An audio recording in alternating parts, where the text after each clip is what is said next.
Hello, dear students. Again, I welcome you in UP TGT PGT solve paper physical education batch में। Actually बहुत दिन से आप लोग कह रहे थे कि कब जो है यूपी टीजीटी पीजीटी का जो सॉल्व पेपर बैच है वो शुरू होगा।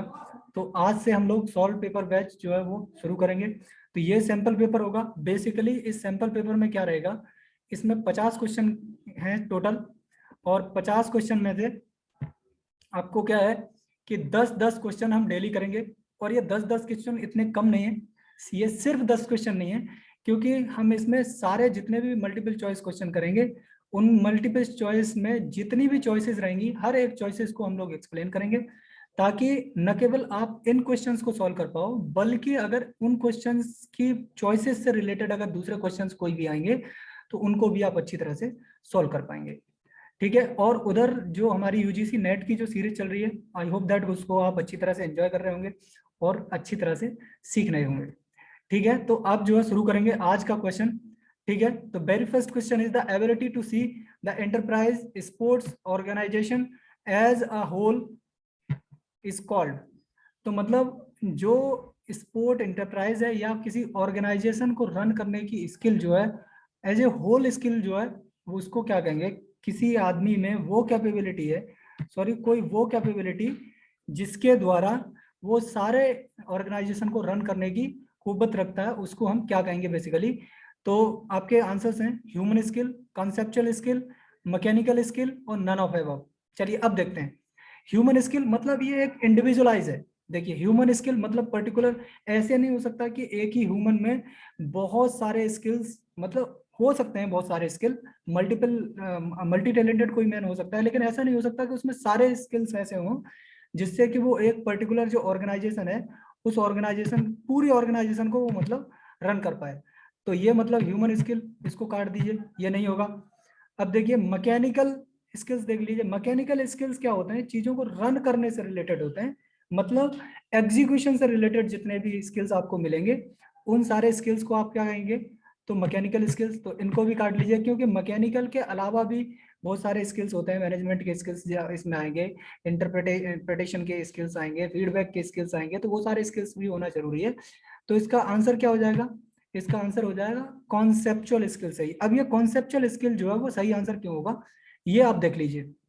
एक्चुअली कॉन्सेप्ट क्या होता है, कॉन्सेप्ट मतलब किसी चीज को किस तरह से करना है, मतलब पूरी तरह से ओरिजिन से लेके उसके ऑर्गेनाइजेशन से लेके फॉर्मुलेशन से लेके एग्जीक्यूशन और फीडबैक, मतलब इवन दैट अगर कोई टेक्टिकल स्किल भी है तो वो भी सारे के सारे कॉन्सेप्चुअल स्किल के अंदर आते हैं। तो अगर पूरे ऑर्गेनाइजेशन को चलाने के लिए, अगर बाई चांस ये समझ लीजिए हम किसी पॉलिसी को रन कर रहे हैं और पॉलिसी को रन करते करते अगर बीच में कोई हमें मुश्किल आ गई, तो इंस्टेंटेनियसली कोई प्लान बना लेना, मतलब टेक्टिकल प्लान बना के उसको, उसके एग्जीक्यूशन को पूरी तरह से सुचारू रूप से तैयार रखना और उसको चलाना भी किस में आ जाएगा, कॉन्सेप्चुअल स्किल्स के अंदर।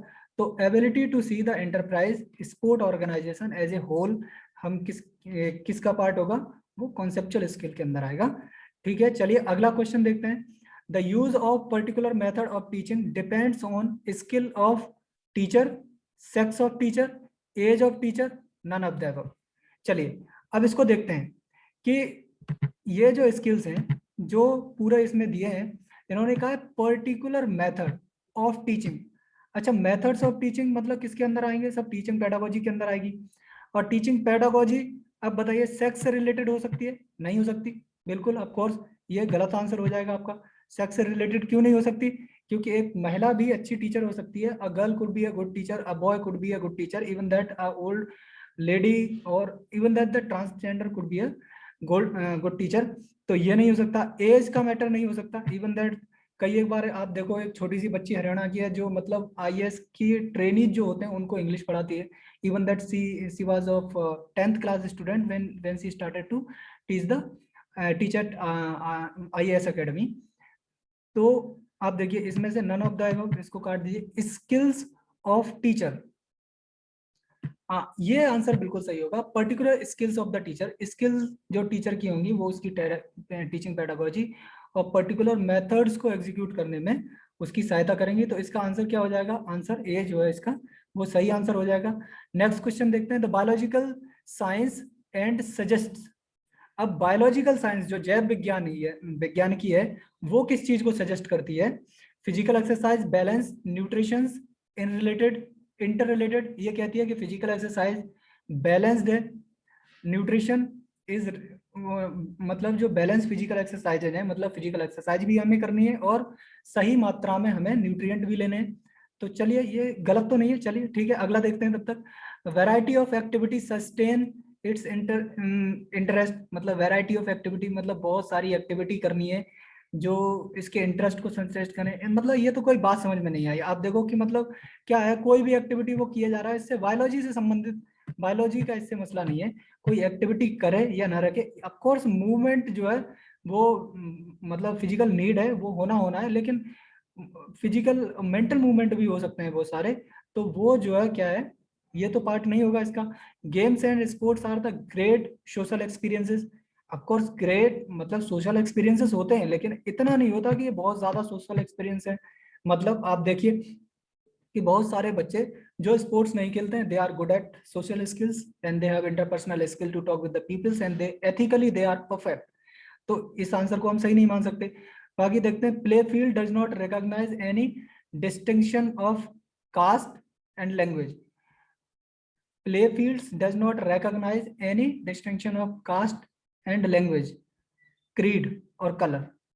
ये बिल्कुल बात सही है, ये बात गलत नहीं है। लेकिन अगर कॉन्टेक्स्ट अगर देखा जाए कि प्ले फील्ड जो है, प्ले फील्ड नहीं मानता कि किसी की कलर कैसी है, कास्ट कैसी है, वो किस क्रीड से आता है, किस जनजाति से आता है, प्ले फील्ड को कोई मतलब नहीं है। गे इवन दैट स्पोर्ट्स को कोई मतलब नहीं है। लेकिन अगर आप इसको बायोलॉजिकल साइंस के कॉन्टेक्स्ट में देखेंगे तो ये जो आंसर भी गलत हो जाएगा। तो एक्चुअली फिजिकल एक्सरसाइज इंपॉर्टेंट है, बिल्कुल बात सही है, और न्यूट्रिशन भी इंपॉर्टेंट है। अगर आप फिजिकल एक्सरसाइज बहुत अच्छी करते हैं और अगर आप सही मात्रा में सुचारू रूप से, अगर if you are not taking the proper nutrition, definitely you are going to travel, because there are so many things you are going to face, like जो प्रॉपर न्यूट्रिएंट नहीं लेने की वजह से आपको ढेर सारी बीमारियां हो सकती हैं। जैसे हम देखते हैं कि कई एक जो हमारी विटामिन हैं, उनको अगर हम नहीं लेंगे तो उनकी वजह से हमें कोई ना कोई बीमारी हो जाती है। जैसे विटामिन ए की कमी से रतौंधी हो जाती है, विटामिन बी की कमी से बेरी बेरी रोग हो जाता है, विटामिन सी की कमी से स्कर्वी रोग हो जाता है, विटामिन डी जिसका नाम कैल्सीफेरॉल होता है, उसकी वजह से रिकेटस रोग हो जाता है। तो ऐसे करके ये सारी चीजें जो है वो डेफिशिएंसी भी नहीं होनी चाहिए, प्लस एक्सरसाइज भी एडुकेट मात्रा में होनी चाहिए। चलिए, तो नेक्स्ट क्वेश्चन हम देखते हैं। Free hand activity generally done in the group is called. अच्छा, फ्री हैंड एक्टिविटी जो है वो ग्रुप में की जाए। आप थोड़ा वर्डिंग पर ध्यान दीजिए कि फ्री हैंड एक्टिविटी है जनरली और ग्रुप में करी जा रही है, तो उसको क्या कहेंगे? प्लाईमेट्रिक्स। अच्छा, इसको एक चीज से और याद रखेंगे, इसको प्लाईमेट्रिक्स को पॉलीमेट्रिक्स भी एक्सरसाइज भी कहते हैं। दूसरी कैलेस्थेनिक exercise, पॉलीमेट्रिक exercise.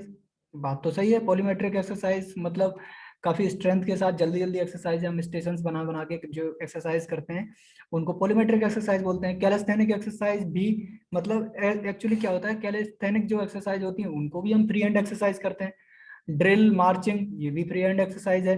And weight training, ये फ्री हैंड एक्सरसाइज नहीं है। और ये वेट ट्रेनिंग ज्यादातर ग्रुप में भी नहीं होती है, बड़े बड़े ग्रुप्स में ये नहीं होती। तो अब क्या करेंगे, अब एक्चुअली हम थोड़ा सा इसको देखने की कोशिश करेंगे आगे कि इनमें से क्या हो सकती है। तो इसका एक्चुअली जो आंसर होगा वो पॉलीमेट्रिक एक्सरसाइज होगा, मतलब आंसर इसका ए सही हो जाएगा। अब ए आंसर कैसे सही होगा वो आपको देखना पड़ेगा। एक्चुअली इसमें पॉलीमेट्रिक एक्सरसाइज और कैलेस्थेनिक ये दोनों ही मतलब क्लोज आंसर हैं इसके, लेकिन क्लोज आंसर्स को हम अलग कैसे करेंगे वो मैं आपको बताता हूँ। वो आप जो है अच्छी तरह से इसमें देख लीजिए। देखिए, पॉलीमेट्रिक एक्सरसाइज की स्पेशलिटी क्या होती है? Plyometric exercise known as jumping training, plyos exercise in which the muscle exert maximum force, ठीक है, in short intervals of time with a goal of increasing power। इसमें गोल क्या रहता है कि पावर हमें इंक्रीज करनी रहती है, ठीक है। दूसरी चीज और देखिए इसमें कि दूसरी चीज क्या रहती है इसमें, जो कैलेस्थेनिक्स है इसमें टाइप ऑफ एक्सरसाइज, इसमें बॉडी वेट यूज किया जाता है। अगर इसमें बॉडी वेट का कंसेप्ट अगर क्वेश्चन में दे देता तब आपको इसका आंसर जो है वो कैलेस्थेनिक एक्सरसाइज लगाना पड़ता, लेकिन फ्री एक्टिविटीज की सिर्फ बात की है, इसने स्पेसिफाई नहीं किया है। तो फिर आपको इसमें क्या लगाना पड़ेगा? इसमें आपको प्लायोमेट्रिक के साथ जाएंगे इसमें। दूसरी बात, इसमें एक चीज और याद रखिए नेक्स्ट और क्वेश्चंस के लिए, आप people typically form perform the exercises at the moderate speed, मतलब कैलिस्थेनिक एक्सरसाइज जो होगी वो हाई स्पीड पे नहीं होगी। तो स्पीड का कॉन्सेप्ट भी अगर आपसे क्वेश्चन पूछा जाएगा तो उसमें स्पीड का कॉन्सेप्ट वो क्लियरली डिफाइन करेगा। और ये इंप्रूव किसको करती है, ये बेसिकली जो काम करती है वो स्पीड और आपकी स्ट्रेंथ पे काम करती है मोस्टली। लेकिन यहाँ और स्ट्रेंथ में भी मतलब एकदम से सडन स्ट्रेंथ, मैक्सिमम फोर्स एक टाइम में लगाया जाए, ठीक है। यहाँ ये कोऑर्डिनेशन पे काम करती है, फ्लेक्सिबिलिटी पे काम करती है और स्ट्रेंथ पे काम करती है, ठीक है। तो इतनी चीज आपको समझ में आ गई, ठीक है। तो आगे बढ़ते हैं अगले क्वेश्चन की तरफ। Which of the following is the first step in sport programme. चलिए ये थोड़ा मजेदार क्वेश्चन है और सबको ये मालूम है, मतलब ये दैट इजी क्वेश्चन भी है। चलिए आप इसका आंसर करिए। तो आपके पास ऑप्शंस हैं डायरेक्टिंग, स्टाफिंग, प्लानिंग और बजटिंग, ठीक है। किसी को भी आप कर रहे हैं तो इसमें आंसर कौन सा हो जाएगा, डायरेक्टिंग, स्टाफिंग, प्लानिंग, बजटिंग। चलिए थोड़ा सा एक वो देख लेते हैं, तो आंसर क्या होगा इसका, सी। अब सी आंसर होगा कैसे ये देखते हैं थोड़ा सा, क्योंकि जो मोस्ट फंडामेंटल जो आपके स्टेप्स हैं वो 5 फंडामेंटल स्टेप्स हैं। वो कौन से हैं, प्लानिंग, ऑर्गेनाइजिंग, स्टाफिंग, लीडिंग और कंट्रोलिंग। ऐसा नहीं हो सकता कि पहले आपने ऑर्गेनाइजेशन बना लिया और प्लानिंग नहीं करी, स्टाफिंग कर ली प्लानिंग नहीं करी, लीडिंग, मतलब लीड तो आप करोगे किसको, जब आपके पास पूरे पर्सनल होंगे, पूरा रोड मैप होगा, तभी तो आप लीड और कंट्रोल कर पाओगे। तो ठीक है, इसका आंसर क्लियरली सी हो जाएगा। ठीक, चलिए बढ़ते हैं अगले क्वेश्चन की तरफ। Next question is term administration and management are.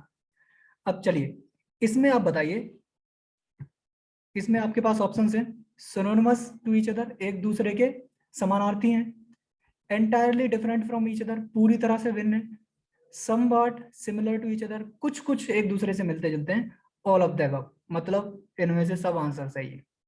चलिए फिर देखते हैं, तो डिफरेंस देख लेते हैं एक्चुअली इनमें, मैनेजमेंट में और एडमिनिस्ट्रेशन में डिफरेंस क्या है। फिर उसके बाद आपको मतलब धीमे धीमे ये समझ में आ जाएगा और आपको समझ में आ जाएगा। आई होप दैट कि आंसर भी आप इसका लगा देंगे। मैंने इसका आंसर पहले इसलिए नहीं लगाया कि मैं देखना चाहता हूँ कि आप जो है कितने लोग इसका सही आंसर देते हैं। इवन दैट जो हमारी वर्चुअल क्लास चल रही है इसमें तो आप लोग देंगे ही देंगे आंसर, और मैं इसमें उन लोगों से भी बोलूंगा कि जो लोग यूट्यूब पे इस क्लास को देख रहे हैं कि आप भी मतलब सही आंसर्स उसमें लिखिए। और आई होप दैट कि आप लोग अच्छे अच्छे आंसर्स देंगे और मुझे बड़ा खुशी होगी कि मैं पढ़ाने में शायद सक्षम हो पाऊंगा आपको उस तरह से जिस तरह के लर्निंग आउटकम्स मैं चाहता हूँ आपसे। चलिए ठीक है, तो इतना मैं बता देता हूँ आपको कि ये जो है डिफरेंट होते हैं, अब एंटायरली डिफरेंट होते हैं, समवॉट सिमिलर होते हैं, ये आप डिसाइड करिएगा। हम लास्ट में फिर दोबारा इसका आंसर जो है वो लगाएंगे। तो नेचर के बेस पे हम इसको अलग अलग करें तो डिटर्मिनेटिव है और थिंकिंग प्रोसेस, मतलब ये जो है एक तरह से हेड बॉडी रहेगी जो डिटरमाइन करेगी किसी चीज को कि करना कैसे है, लॉजिकली थिंक करेगी। मतलब कुल मिला के आप ये सोच लीजिए कि अगर हम एक पॉलिसी मेकर हैं सपोज दैट, तो हम क्या करेंगे, हमारा जो एडमिनिस्ट्रेशन है वो पॉलिसी को पूरी तरह से प्रिपेयर करेगा, ठीक है। और मैनेजमेंट क्या करेगा, मैनेजमेंट मतलब एग्जीक्यूट और डूइंग फंक्शन करेगा उसको, कि पॉलिसी को एग्जीक्यूट कैसे करना है, इंप्लीमेंट कैसे करना है, ठीक है। टाइप ऑफ वर्क क्या है, डिसीजन और ऑब्जेक्टिव्स। डिसीजन क्या मतलब क्या क्या डिसीजन लेने हैं, किस किस तरह से करना है, ये बताएगा एडमिनिस्ट्रेशन। और इम्प्लीमेंटेशन उसका कि वो डिसीजन किस तरह से रन करेंगे, इसका काम होगा मैनेजमेंट का, ठीक है। लेवल्स ऑफ अथॉरिटी अगर देखें तो ये टॉप लेवल अथॉरिटी है और इसमें मिडिल लेवल और लो लेवल दोनों आते हैं। जैसे फॉर एग्जांपल अगर आप एक स्कूल को देखें तो टॉप लेवल अथॉरिटी कौन सी हो जाएगी, डायरेक्टर, और मिडिल लेवल अथॉरिटी आपका प्रिंसिपल, और लोअर लेवल की अथॉरिटी में आपके टीचर्स और बाकी सारे लोग आ जाएंगे, ठीक है। Public opinion, outside sources top उसमें, और ऑब्जेक्टिव ऑफ पॉलिसी कंसर्न भी इसमें मैनेजमेंट का पार्ट रहेगा, ठीक है। डायरेक्शन ऑफ ह्यूमन एफर्ट्स देखेंगे तो नॉट डायरेक्टली कंसर्न, डायरेक्टली इनसे कोई कंसर्न नहीं करता, और एक्टिवली कंसर्न ये करते हैं। चलिए देखिए, आप एक स्कूल में जाते हैं तो ऐसा नहीं होगा कि आप सोचिए कि स्कूल के डायरेक्टर से सीधे जाके मिलेंगे। Directly you will go to meet with the teachers, if the issues is not so small then you will go to talk with the principal.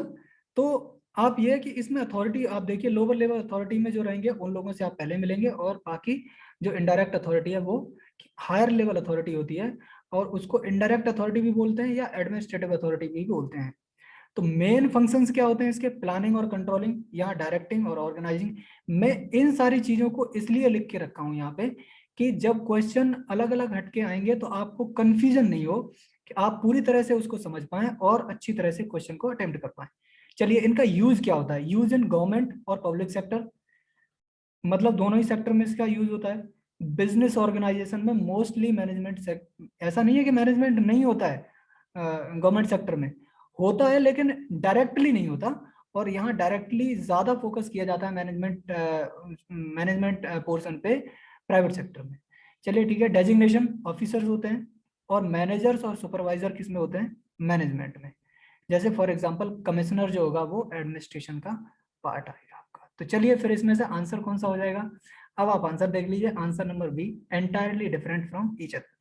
चलिए ठीक, गुड, अगले क्वेश्चन की तरफ बढ़ते हैं। Very nice. Sports management is, sports management जो है वो क्या है? अभी तो आपने मैनेजमेंट का सारा कुछ पढ़ा हुआ है, तो फिर आई होप दैट कि आप इसका आंसर दीजिए। As an art, science, both A and B and none of the above. क्या होगा? अभी आप देखिए कि एक से ज्यादा तरह की चीजें इन्वॉल्व हो रही हैं, मतलब न केवल आर्ट वहां पे यूज हो रही है, मतलब कोऑर्डिनेशन यूज हो रहा है, बल्कि देखिए साइंटिफिक चीजें भी उसमें यूज होंगी, क्योंकि टेक्निकल अप्रोचेस भी उसमें यूज होंगी। तो ये क्या हो जाएगा? साइंस का भी पार्ट हो जाएगा और आर्ट का भी। तो इसका आंसर क्या हो जाएगा? Both science and art. ठीक है, अगला क्वेश्चन देखते हैं। The determination of objectives, resources, mobilisation, constraint identification और इवैल्यूएशन ऑफ अल्टरनेटिव्स। तो इसमें देखते हैं इसका आंसर क्या हो जाएगा। आंसर ए, कैसे? तो रिसोर्स मोबिलाइजेशन जो होता है उसको क्या करते हैं? रिसोर्स मोबिलाइजेशन रेफर करता है all the activities in securing new additional resources for the organisation. It involves to the making better, maximising existence resources mobilization is often referred as the new business development भी इसमें आता है। ठीक है, next question देख लेते हैं आप। अच्छा, इसमें एक चीज और देख लीजिए, जो कंस्ट्रेंट्स की मेथोडोलॉजी है वो क्या करती है? वो आइडेंटिफाई करती है मोस्ट ऑफ लिमिटेशंस पे, कि मतलब क्या क्या लिमिटेशन और क्या क्या डीलिमिटेशन हमारी होंगी। तो हम जो है फिर सबसे पहले डिटर्मिनेशन ऑफ ऑब्जेक्टिव्स के साथ जाएंगे, क्योंकि जब हम किसी भी जो प्लानिंग कर रहे हैं, प्लानिंग में सबसे पहला स्टेप्स क्या होगा हमारा? वो ऑब्जेक्टिव होगा, ये दिए गए हमारे जो ऑप्शंस के अनुसार। ऐसा नहीं होगा कि आप रिसोर्स मोबिलाइजेशन पहले कर लें, कंस्ट्रेंट्स आइडेंटिफिकेशन कर लें, इवैल्यूएशन ऑफ अल्टरनेटिव, इवैल्यूएशन तो सबसे बाद में, इवैल्यूएशन और फीडबैक का काम जो सबसे बाद में होता है। कंस्ट्रेंट का मैंने आपको बता दिया कि कंस्ट्रेंट का क्या होता है, कि वो हमें ये फैक्टर्स बताते हैं कि लिमिटेशन और डीलिमिटेशन हमारी क्या होंगी जिस भी हम पॉलिसी को रन कर रहे हैं या जिस भी ऑर्गेनाइजेशन को एडमिनिस्ट्रेट कर रहे हैं, चाहे वो ऑर्गेनाइजेशन में हम एडमिनिस्ट्रेशन के पद पे हों, चाहे हम सुपरविजन के पद पे हों, दोनों में ही हमें बहुत अच्छी तरह से देखना पड़ेगा। तो सबसे पहला वाला आंसर जो होगा उसके साथ हम जाएंगे कि सबसे पहले हमें क्या करने पड़ेंगे? ऑब्जेक्टिव्स डिसाइड करने पड़ेंगे, उसके बाद ही हम जो है वो मूव कर पाएंगे किसी और चीज की तरफ।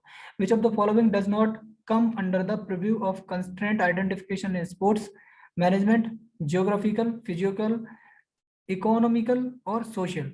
तो अभी हमने पिछली स्लाइड में ही पढ़ा था तुरंत कि कंस्ट्रेंट क्या होता है। ठीक है, वो हमें कंस्ट्रेंट बताता है लिमिटेशन और डिलिमिटेशन के बारे में। तो ये डायरेक्टली जो होता है वो ज्योग्राफिकल, फिजिकल और इकोनॉमिकल, इन चीजों पर डिपेंड करता है। ज्यादातर सोशल स्किल्स पे को कंसीडरेशन में नहीं लिया जाता है। ठीक है, चलिए बेहतर। 10वां और लास्ट क्वेश्चन है आपके लिए। The plan in which only the chief executive dictate, initiate and monitor is called. अब आपने मैनेजमेंट में पढ़ा होगा कि टाइप ऑफ मैनेजमेंट या टाइप ऑफ लीडरशिप में पढ़ा होगा कि कितने टाइप के होते हैं, कि वो प्लान जो होते हैं डेमोक्रेटिक प्लान होगा, पार्टिसिपेटिव प्लान होगा, अथॉरिटेरियन प्लान होगा और नन ऑफ द अबव। चलिए देखते हैं। तो आप देखिए कि डेमोक्रेटिक प्लान क्या होते हैं? कि those plans in which we are giving the opportunity to all the participants or all the employees and the personnels to give their views and ideas, and they are free to give their opinion to their ordinate and subordinates। ठीक है, यहाँ खुली छूट दी जाती है कि आप पूरा काम करिए और आपको जिम्मेदारी है पूरे काम करने की। और अगर आपके पास कोई बेहतर आइडिया है, if you don't have the more better ideas, follow the ideas given by the administration. Otherwise, if you have better ideas, give your ideas. We will analyze all those ideas and we will go through it, and we will let you know that we are going with our ideas or we will accept your given one। ठीक है, participative plans और authoritarian plan. चलिए इनको और भी अच्छी तरह से हम एक्सप्लेन कर देते हैं। तो इसमें एक्चुअली होता क्या है, ऑटोक्रेटिक और अथॉरिटेरियन मैनेजमेंट। ऑटोक्रेटिक में क्या होता है, autocratic style is a particular kind of the style in which a higher authority person does not allow the subordinates to give their opinions and their suggestions as well. उसको ये कहना है कि जो भी उसके नीचे काम कर रहे हैं, या फॉर एग्जांपल ये समझ लीजिए कि प्रिंसिपल साहब हैं और प्रिंसिपल के साथ अगर आप काम कर रहे हो तो वहाँ टीचर्स को ये आज़ादी नहीं है कि वो अपने ओपिनियन दें। वो मतलब वहाँ स्कूल के जो प्रिंसिपल है उसने टोटल रूल बना दिया, उस रूल्स को फॉलो करना है, उसके रूल्स के अगेंस्ट एनी कंडीशन में by hook and crook you are not suppose to break the rules, you have to follow only.